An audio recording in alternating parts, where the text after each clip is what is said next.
This is Nagano Prefecture, Nagiso.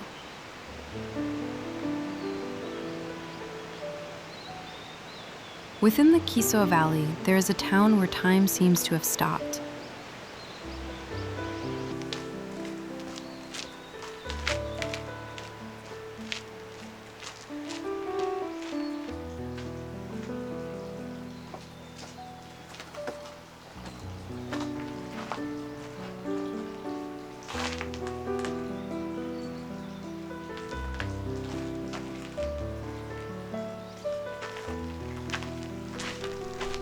A post town, the 42nd along the Nakasendo.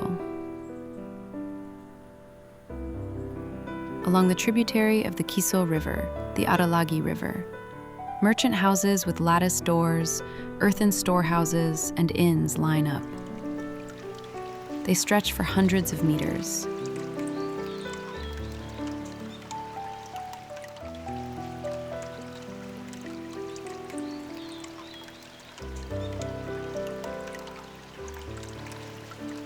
6 a.m., mist begins to descend from the mountains.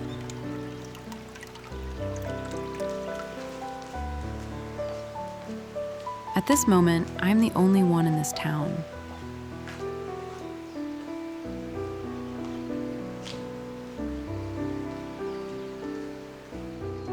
In the Edo period, like many post towns, Tsumago was once lively. Travelers moving along the Nakasendo pass through this town.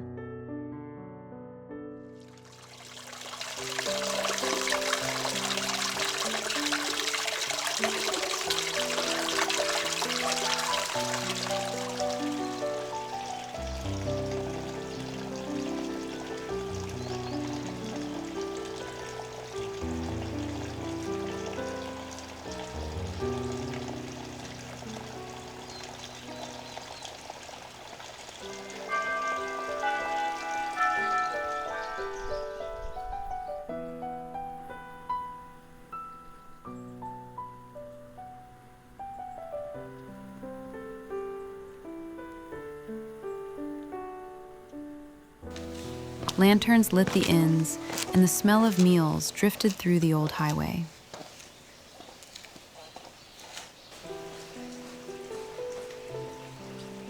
But times changed. Post-war Japan sought prosperity. Railways were laid, national highways were developed. The new roads did not pass through the old post towns.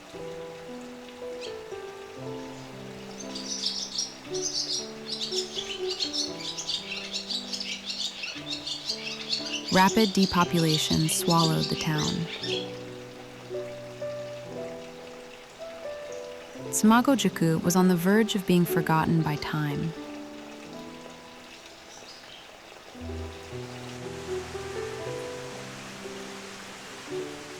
And yet, something strange happened.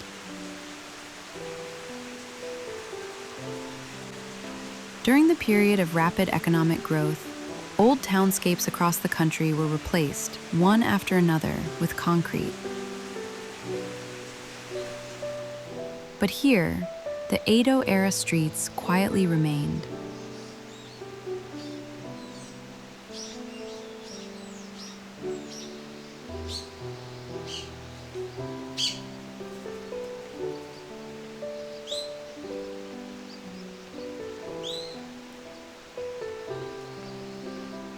What was not chosen by the wave of development simply remained as it was.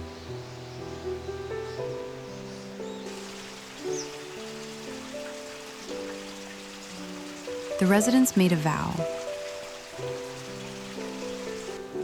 3 words defined it: do not sell, do not rent, do not destroy.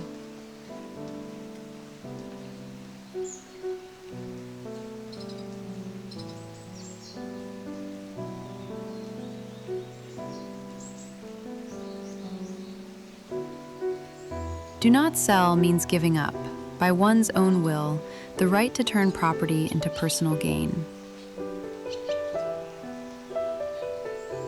Do not rent means cutting off, by one's own decision, the opportunity for income. Do not destroy means forbidding, by one's own choice, the option of rebuilding for a new way of life.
As if I'd slipped back into the Edo period.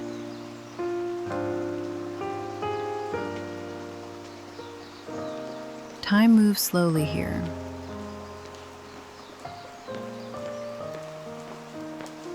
And yet this landscape exists upon the resolve of those who chose to protect it.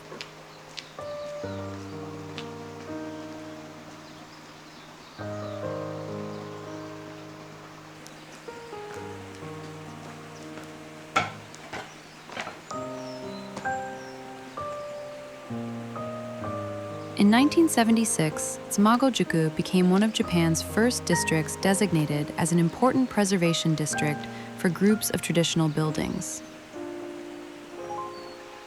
It was not the state that first created the system. It was the residents who first decided to preserve it, and the state that later recognized it. Those who chose to protect what is real became the starting point of cultural landscape preservation in Japan.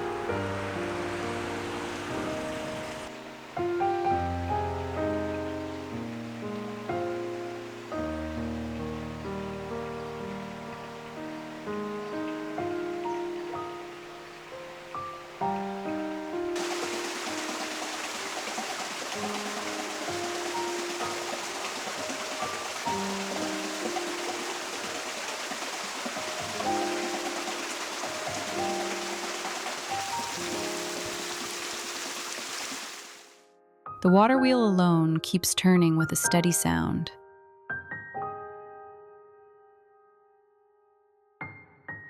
It is like a gear that tears through the thin skin of a dream, rewinding reality back into place.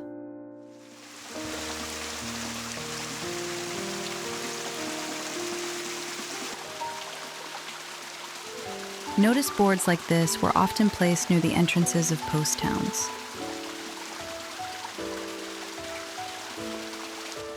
Travelers and passers-by would stop here to read official laws and prohibitions. Bans on Christianity, warnings about fires, and the official rates for horses and porters. The rules of the land were displayed here for all to see.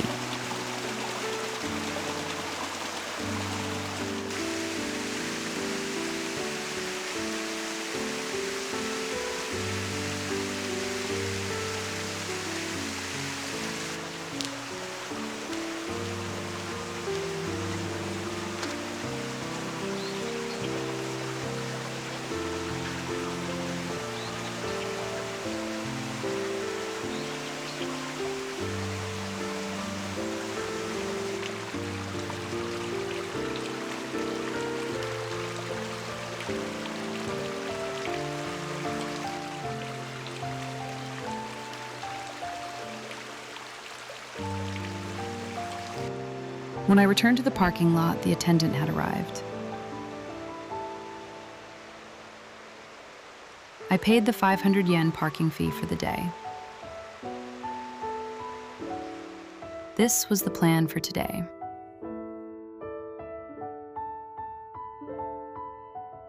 Leaving the car here in Sumago, I would take a bus from the stop across from the parking lot to Magome-juku.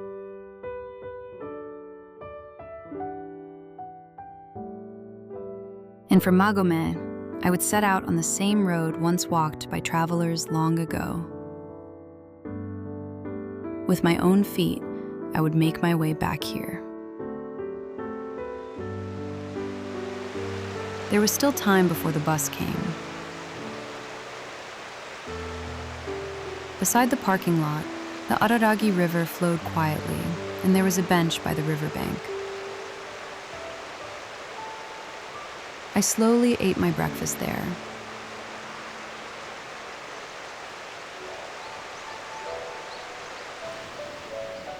This is where I catch the bus. The 8:48 bus is a special service during Golden Week, a Japanese holiday period.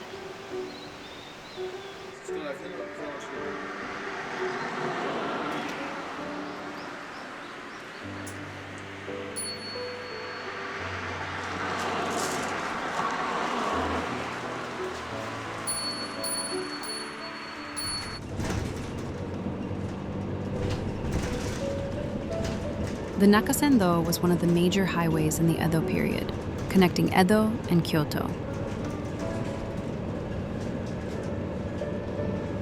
It stretched approximately 540 kilometers with 69 post towns along the route.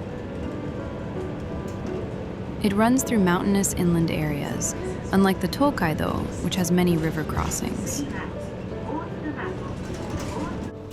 Because of this, it was also used as a relatively stable route and served daimyo processions, as well as court nobles traveling between the capitals.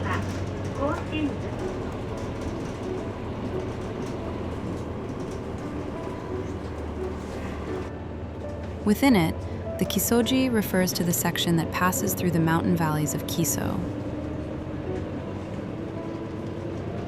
It includes 11 post towns, such as Magome, Tsumago, and Narai. Post towns are scattered throughout steep terrain. Travel was always accompanied by mountain passes. In recent years, the Kisoji has also become popular among international travelers.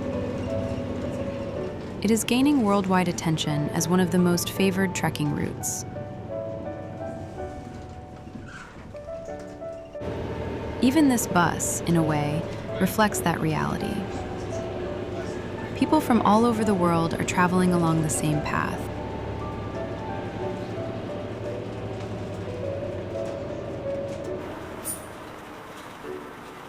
Get off at the final stop, Magome, to reach Magome-juku.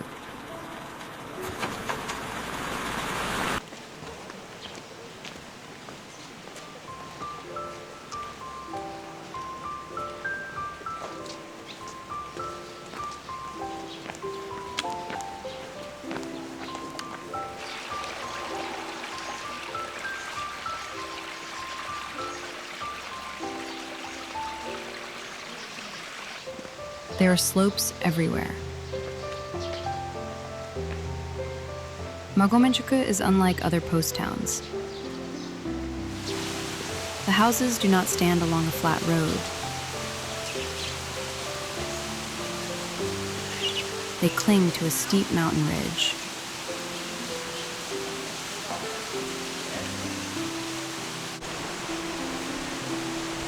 Stone walls were stacked. Homes were built upon them. Then more stone walls were stacked, and more homes were built again. The town rises step by step toward the sky. This is Magome-juku.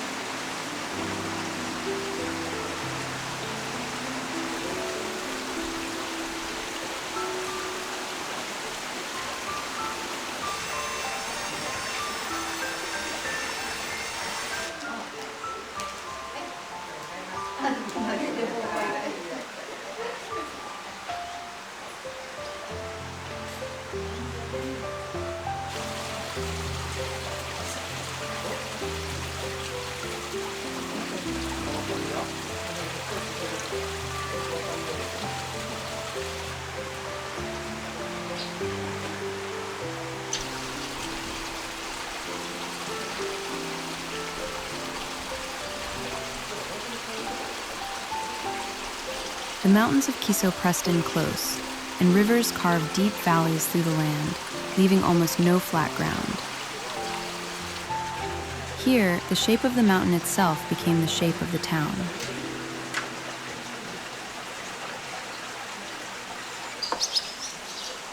The 43rd post town of the Nakasendo. In 1895, then again in 1915. Two great fires swept through Magomedjuku. Most of the buildings standing here today were rebuilt after those fires.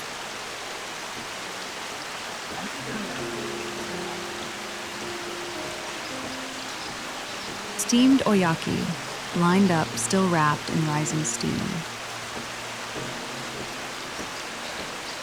A traditional food made by wrapping mountain vegetables or miso in a wheat flour dough, then baking or steaming it.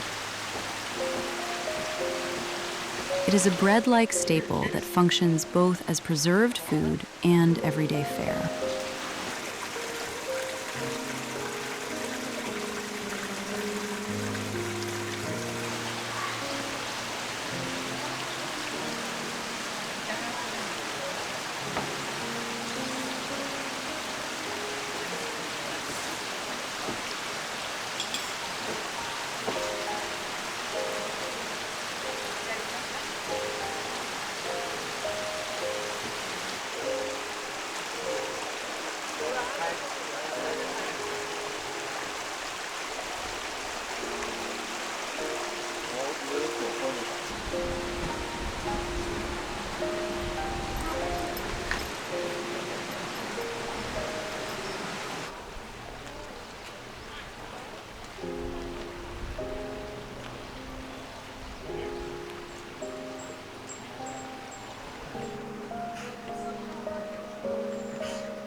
The Kiso Road lies deep in the mountains. These are the opening words of Before the Dawn by Shimazaki Toson, one of the great writers of modern Japanese literature. Toson was also born here in Magomedjuku.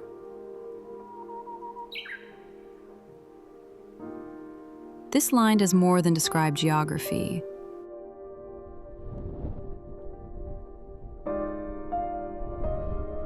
It carries the sense of enclosure and weight that defines the Kiso region itself.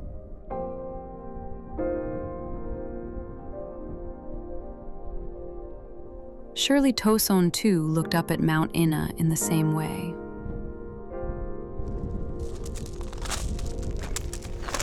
The mountains of Kiso stand behind everyday life like a constant pressure. They are not distant scenery, but a presence that casts its shadow directly onto human time. There is familiarity in them, but also an inescapable weight of nature.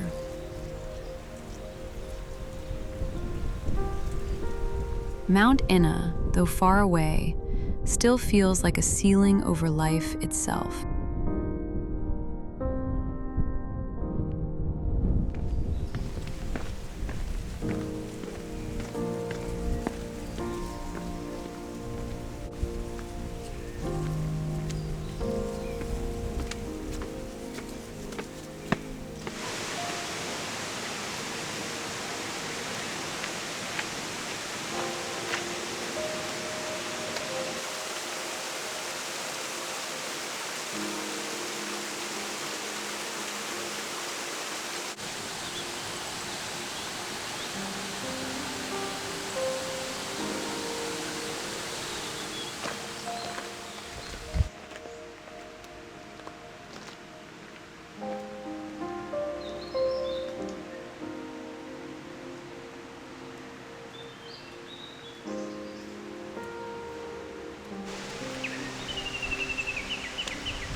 Until 2005, Magome belonged to Nagano Prefecture.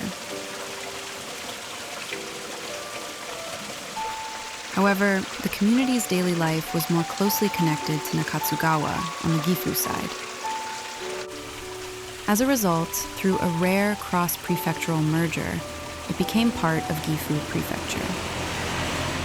From the Edo period through the mid-Meiji era, the people of the mountain pass settlement worked as ushikatashu, carriers, who transported goods by oxen and traded with distant regions. In Kiso, the system was called okabune, literally meaning land ships. Not a ship, and yet it was called a ship. Perhaps that was because, in the mountainous land of Kiso, oxen served as ships of the land. Though not ships at all, the oxen were seen as vessels carrying people, goods, and culture across the mountains. So the ushikatashu were not merely transport workers. They carried the very bloodstream that flowed through the mountains. But in 1892, with the opening of the Shizumo New Road, the direction of that bloodstream changed.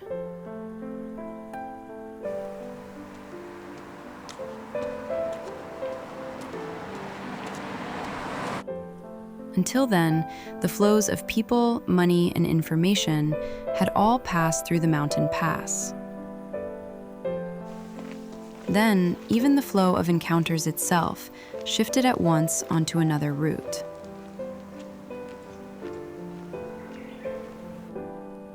When a road changes, it is not simply a matter of convenience.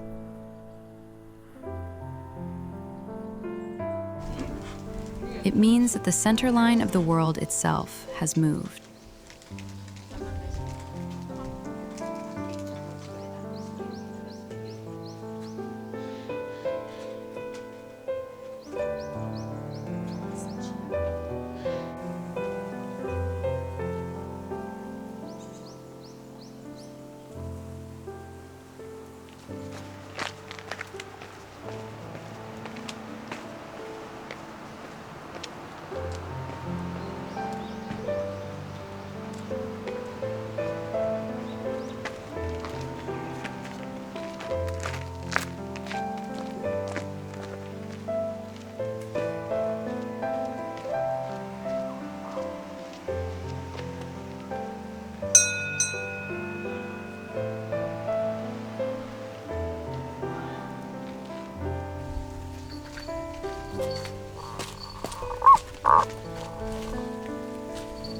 What kind of frog is that? I can hear it, but I can't find it anywhere.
It is the rock where an Edo-era traveler once removed his straw sandals.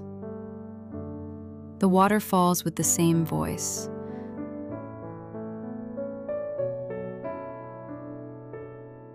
That day and this day.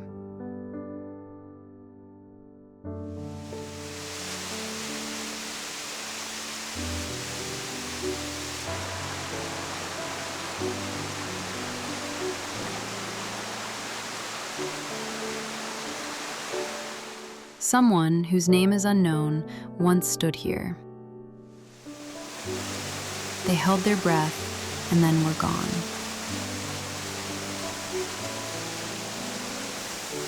Still, the whiteness of the breaking water does not change, nor does the green of the moss. Only humans pass through here, one after another. Someday, I too will become someone who has passed through.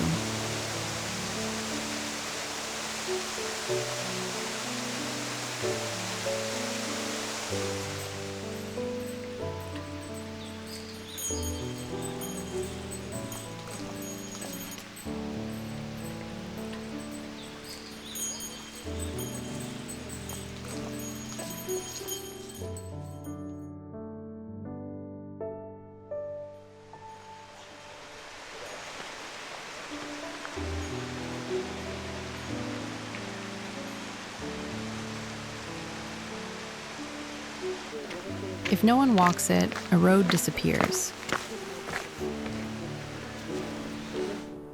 But when someone does, a simple mountain path becomes a passage of history.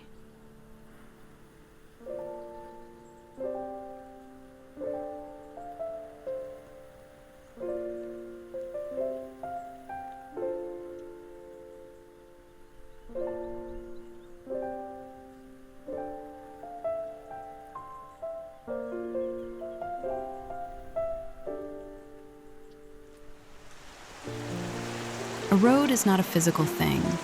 It is the continuation of relationships. Travelers, pilgrims, merchants, and we who walk here now.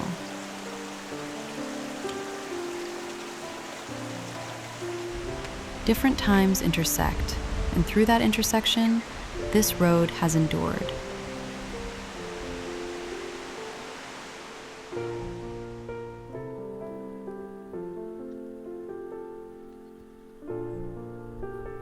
To preserve a road does not mean to seal it away.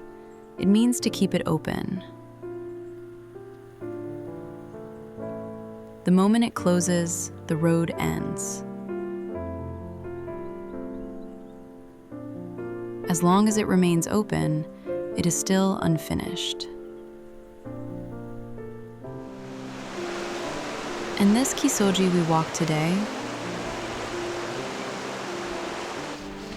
exists upon that unfinished path.